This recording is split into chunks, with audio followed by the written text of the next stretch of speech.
விஜய் டிவியில் ஒரு கேம்பெயினாக இருந்து மிமிக்ரியெல்லாம் செய்யக்கூடிய திறன் வாய்ந்த ஒரு நபர் இப்போ சினிமா துறையில் மிகச்சிறந்த நிலையை அடைஞ்சிருக்கார் அப்படின்னு சொல்லலாம். அவர் தான் சிவகார்த்திகேயன். அவருடைய ஜாதக அமைவுலேயே சுக்கிரன் சிறந்து விளங்குறார் அப்படின்னு சொல்லலாம். அதனாலே அவர் கலைகளில் மிகச்சிறந்த நிலையை அடைஞ்சிருக்கார் அப்படின்னு சொல்லலாம். கலைத்துறையில் மிகப்பெரிய நிலையை அடைஞ்சிருக்கார். இன்னும் மிகப்பெரிய நிலைகளை அடைய வாய்ப்புகள் கிடைக்கும் சொல்லலாம். லக்னம் ரிஷப லக்னம். ரிஷப லக்னத்துக்குரிய லக்னாதிபதி போய் 11ஆம் இடத்துல லாபஸ்தானத்தில் செவ்வாயோடு இணைஞ்சு அமர்ந்திருக்காரு. இதுவே ஒரு சிறந்த அமைவு அப்படின்னு சொல்லலாம். அப்போ கலைகளுக்குரிய சுக்கிரன் 11ஆம் இடத்துல லாபஸ்தானத்தில் அமைஞ்சிருப்பது ஒரு மிகப்பெரிய யோக பலத்தை இவருக்கு வழங்குது அப்படின்னு சொல்லலாம். லக்னாதிபதி மிகச்சிறப்பான அமைவை பெற்றிருக்கார் அப்படின்னு சொல்லலாம். அது மீன ராசியில் உச்சம் பெற்றிருக்காரு சுக்கிரன் அப்படின்னு சொல்லலாம். மிகச்சிறப்பு.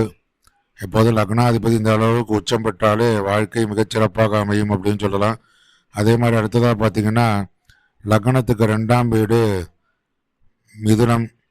மிதுனத்துக்குரிய புதன் 10ஆம் வீட்டில் சூரியனோடு சேர்ந்து சிறப்பாக அமர்ந்துள்ளார் அப்படின்னு சொல்லலாம். தொழில் ஸ்தானத்தில் புதனும் சூரியனும் இணைஞ்சு புத ஆதித்ய யோகத்தை உருவாக்குறாங்க. அப்போ பேச்சாற்றல் வழியாக மிகச்சிறந்த நிலையை கொடுக்கும் அப்படின்னு சொல்லலாம். மிகச்சிறந்த வருமானத்தை கொடுக்குன்னு சொல்லலாம். தொழில் ஸ்தானம் மிகச்சிறப்பாக அமைஞ்சிருக்குன்னு சொல்லலாம். பேச்சாற்றல் வழியாகவே மிகச்சிறந்த நிலையை அடைவார் அப்படிங்கிறது. அந்த தொழில் ஸ்தானத்தில் போய் புதனும் சூரியனும் இணைஞ்சு மிகப்பெரிய யோக நிலையை கொடுக்குறாங்க. இந்த சூரியன் யாருன்னு பார்த்தீங்கன்னா 4ஆம் இடத்துக்குரிய சூரியன் 10ஆம் இடத்துல, அதாவது கும்பத்தில் சூரியனும் புதனும் இணைஞ்சு ஒரு யோக பலனை ஜாதகர் கொடுக்குறார் அப்படின்னு சொல்லலாம். இது ஒரு மிகச்சிறந்த அமைவு. 3ஆம் வீடு கடகம். இது தைரியம் மற்றும் சகோதர ஸ்தானம், முயற்சி ஸ்தானம் சொல்லக்கூடிய இதன் அதிபதியான சந்திரன் 9ஆம் வீட்டில் குருவோடு சேர்ந்து அமர்ந்திருக்காரு. குரு அந்த இடத்துல நீச்சம் பெற்றாலும் அந்த இடத்துல கஜகேசரி யோகம் போன்ற யோகா அமைவு கிடைக்குது. அதுவும் ஒரு சிறந்த பலனை தரும். குரு அங்கிருந்து லக்னத்தை பார்க்குறார் 5ஆம் பார்வையாக. அதுவும் ஒரு மிகச்சிறந்த அமைவு. அதே போல் 7ஆம் பார்வை 9ஆம் பார்வையாக 3ஆம் இடத்தையும் 5ஆம் இடத்தையும், அதாவது 5ஆம் இடங்க பூர்வ புண்ணிய ஸ்தானம். அப்போ எல்லாமே சிறப்பு பெறுகிறது அப்படின்னு சொல்லலாம். அடுத்தபடியாக பார்த்திங்கன்னா 4ஆம் வீடு சிம்மம். முன்னாலே சொல்லிட்டோம். சூரியன் 10ஆம் இடத்துல திக்பலம் பெற்று மிகச்சிறந்த உயர்வு நிலை உங்களுக்கு வழங்குறார் சொல்லலாம். சமுதாயத்தில் அந்தஸ்து, நல்ல சொகுசான வாழ்க்கை, எல்லாத்தையுமே எல்லா யோகங்களையும் அள்ளித்தரார் அப்படின்னு சொல்லலாம். 5ஆம் வீடு கன்னி பூர்வ புண்ணிய ஸ்தானம்.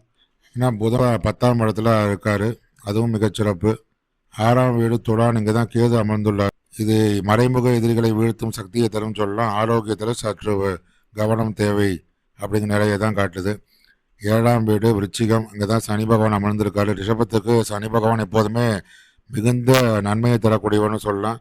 அதனால் அவர் திருமண வாழ்க்கையின் வழியாக மிக நன்மைகளை கொடுப்பார் அப்படின்னு சொல்லலாம்.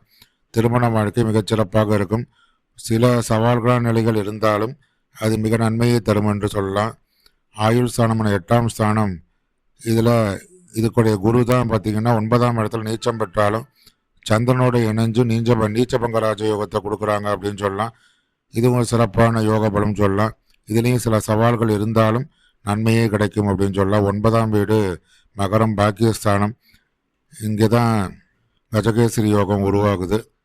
தந்தை வழி நிலைகளில் சில சவால்களை காட்டுது. இருந்தாலும் ஏன்னா நீச்ச குரு அப்படிங்கிறதுனால, இருப்பினும் சந்திரனோடு இணைஞ்சு கஜகேசரி யோகம் போன்ற யோக பலனை தருவதனால நன்மையே கிட்டும் அப்படின்னு சொல்லலாம். 10ஆம் வீடு கும்பம். இங்கே தான் சூரியனும் புதனும் இணைஞ்சு புத ஆதித்ய யோகத்தை தராங்க. அரசாங்க தொடர்பு, புகழ் மற்றும் ஒரு துறையில் தலைமை தாங்கும் தகுதி போன்ற எல்லாவற்றையும் வழங்கும் அப்படின்னு சொல்லலாம். 11ஆம் வீடு லாபஸ்தானத்தில் தான் அந்த லக்னாதிபதி சுக்கிரன் அமர்ந்திருக்கார் செவ்வாயோடு இணைஞ்சு. இதுவும் ஒரு சிறந்த அமைவு. அபாரமான வருமானத்தை கொடுக்கும். கலைத்துறை மூலமாக கோடிக்கணக்கில் சம்பாதிக்கும் யோகத்தை கொடுக்கும் அப்படின்லாம் சொல்லலாம். 12ஆம் வீடு அதிபதி செவ்வாய் 11ல் இருப்பதனால சுப செலவுகள் அதிகமாக இருக்குன்னு சொல்லலாம். ஆன்மீக பயணங்கள் மற்றும் தர்ம காரியங்களுக்கு செலவு பண்ணுவாங்க அப்படின்னு சொல்லலாம். சுக்கிரன் உச்சம் பெற்று மாலவை யோகத்தை கொடுக்குறாங்க. புதனும் சூரியனும் சேர்ந்து 10ஆம் இடத்துல புத ஆதித்ய யோகத்தை கொடுக்குறாங்க. அதே மாதிரி சந்திரனும் குருவும் இணைஞ்சு கஜகேசரி யோகம் போன்ற ஒரு சிறந்த யோக பலனை கொடுக்குறாங்க. 12ஆம் வீட்டில் ராகு இருப்பது சிற்றின்ப வேட்கையை அதிகமாக கொடுக்கும் அப்படின்னு சொல்லலாம்.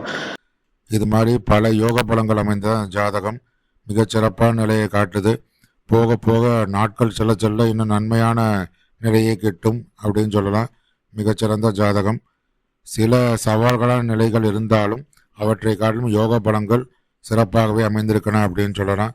இது போன்ற சிறப்பான பதிவுகளுக்கு அன்னை அபிராமி அஸ்ட்ராலஜி சேனலை சப்ஸ்கிரைப் பண்ணுங்கள். நன்றி, வணக்கம்.